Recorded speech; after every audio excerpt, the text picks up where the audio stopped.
Hello champs, welcome to my YouTube channel. In this video we are going to discuss the points which you have to remember from the fundamentals of partnership firms. First of all I want to tell you the number one point, जो partnership firm है उसको regulate कौन सा act करता है, that is Partnership Act 1932.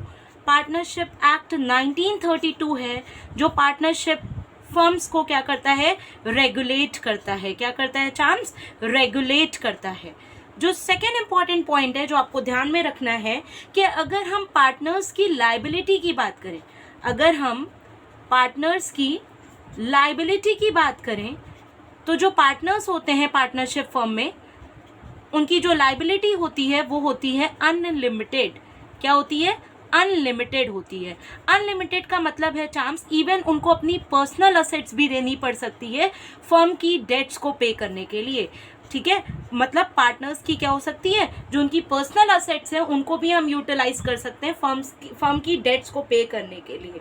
ठीक, फिर chance बात आती है सेपरेट लीगल एंटिटी की. क्वेश्चन आपसे पूछा जा सकता है कि भाई पार्टनरशिप फर्म क्या एक सेपरेट लीगल एंटिटी है, तो आपका आंसर होगा नो. अगर हम लीगल पॉइंट ऑफ व्यू से देखें तो आपकी पार्टनरशिप फर्म क्या है, सेपरेट लीगल एंटिटी नहीं है. ऐसा क्यों, क्योंकि अगर हम पार्टनरशिप फर्म की बात करें तो उसका एग्जिस्टेंस पार्टनर की डेथ, पार्टनर के रिटायरमेंट या पार्टनर की इंसॉल्वेंसी से इफेक्ट करता है. ठीक है, अगर किसी पार्टनर की डेथ हो जाती है या कोई पार्टनर इंसॉल्वेंट हो जाता है या रिटायर हो जाता है तो उससे पार्टनरशिप की एग्जिस्टेंस पे फर्क पड़ेगा. तो that's why partnership firm separate legal entity नहीं माना जाता है. ठीक, उसके बाद अगर हम बात करें चांस एग्रीमेंट की, तो जो आपका एग्रीमेंट है, जो एग्रीमेंट होता है पार्टनरशिप के केस में वो दो तरीके से हो सकता है, ओरल भी हो सकता है और रिटन भी हो सकता है. चांस ऐसा ज़रूरी नहीं है कि आप रिटन एग्रीमेंट ही रखें, आप ओरल एग्रीमेंट भी कर सकते हैं क्योंकि ऐसा कोई बाउंडेशन नहीं है. लेकिन हम प्रेफरेंस रिटन एग्रीमेंट को देते हैं क्योंकि अगर इन case of any dispute conflicts हमारा रिटन एग्रीमेंट है जो एज एन एविडेंस काम आता है, एज एन एविडेंस काम आता है, इसलिए हम रिटन एग्रीमेंट को प्रेफरेंस देते हैं. और जो ये रिटन एग्रीमेंट होता है चांस आपका, उसी को हम टेक्निकली क्या बोलते हैं, पार्टनरशिप डीड बोलते हैं. क्या बोलते हैं चांस, पार्टनरशिप डीड.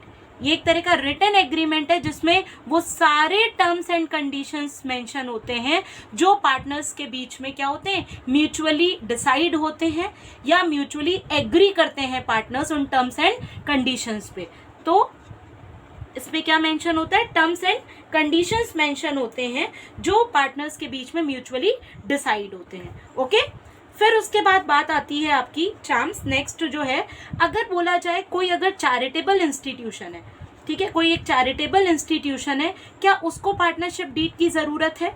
अगर ये एक वन मार्कर में क्वेश्चन पूछा जा सकता है आपसे, क्या एक चैरिटेबल इंस्टीट्यूशन को पार्टनरशिप डीड की रिक्वायरमेंट होती है, तो आपका आंसर होगा नो. क्यों, क्योंकि ना वहाँ पर कोई बिजनेस है ना ही वहाँ पर कोई प्रॉफिट है, क्योंकि उनका मेन मोटिव है सर्विस प्रोवाइड करना. तो चैरिटेबल इंस्टीट्यूशन को पार्टनरशिप डीड बनाने की ज़रूरत नहीं है. ओके, फिर हम बात करते हैं स्लीपिंग और डॉर्मेंट पार्टनर्स की. स्लीपिंग और डॉर्मेंट पार्टनर्स कौन होते हैं चांस, स्लीपिंग पार्टनर्स बोल दो या डॉर्मेंट पार्टनर्स बोल दो, जो आपके बिजनेस मैनेजमेंट में पार्ट नहीं लेते हैं, जो बिजनेस ऑपरेशंस में पार्ट नहीं लेते हैं. ठीक है, दे डोंट टेक पार्ट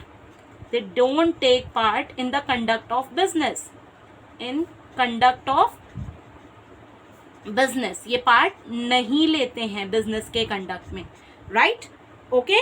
अब बात क्या आती है, क्वेश्चन आपसे पूछा जा सकता है चांस कि can a partner be exempted from sharing losses. अगर आपसे ये क्वेश्चन पूछ लिया जाए 1 मार्क में तो आपका आंसर होगा नो.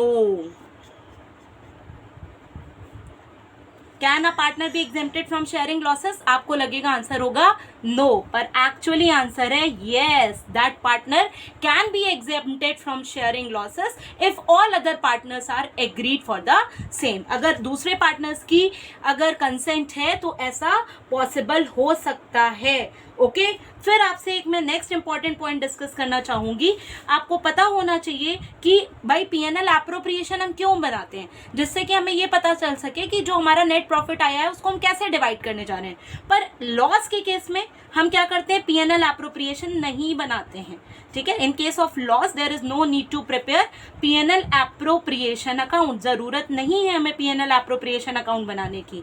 लेकिन एक इसका एक्सेप्शनल सिचुएशन है, अगर क्वेश्चन में इंटरेस्ट ऑन ड्रॉइंग्स दे रहे होंगे, इंटरेस्ट ऑन ड्रॉइंग्स चार्ज कर रहा होगा फर्म, तो उस केस में पीएनएल एप्रोप्रिएशन बनाना पड़ेगा even in case of loss. Loss के केस में भी आपको क्या करना पड़ेगा, आपको पीएनएल एप्रोप्रिएशन बनाना पड़ेगा। ओके नेक्स्ट इंपॉर्टेंट पॉइंट है चैम्प्स, अगर हम कैपिटल्स की बात करें तो हमारी दो तरीके से मेथड है पार्टनर्स कैपिटल अकाउंट को बनाने के लिए। एक है आपका फिक्स्ड मेथड और एक है आपका फ्लक्चुएटिंग मेथड।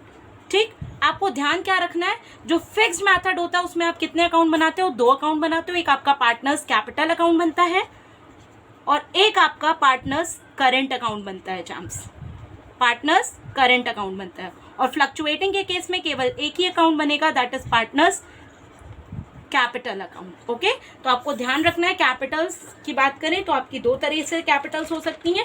ठीक, और आप उसमें दो मेथड है पार्टनर्स कैपिटल को बनाने के लिए, फिक्स्ड और फ्लक्चुएटिंग। और फिक्स के केस में आप दो अकाउंट बनाते हो और फ्लक्चुएटिंग के केस में सिर्फ और सिर्फ एक अकाउंट बनाते हो। ओके चैम्प्स, सो ये आपके कुछ पॉइंट्स थे जो आपको ध्यान रखना है। 1 मार्कर में आपसे इससे रिलेटेड कुछ क्वेश्चंस आ सकते हैं।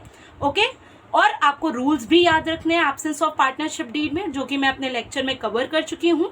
ओके सो चैम्प्स इन पॉइंट्स को ध्यान रखिएगा और मेरे नेक्स्ट लेक्चर का वेट करिएगा। So thank you champs.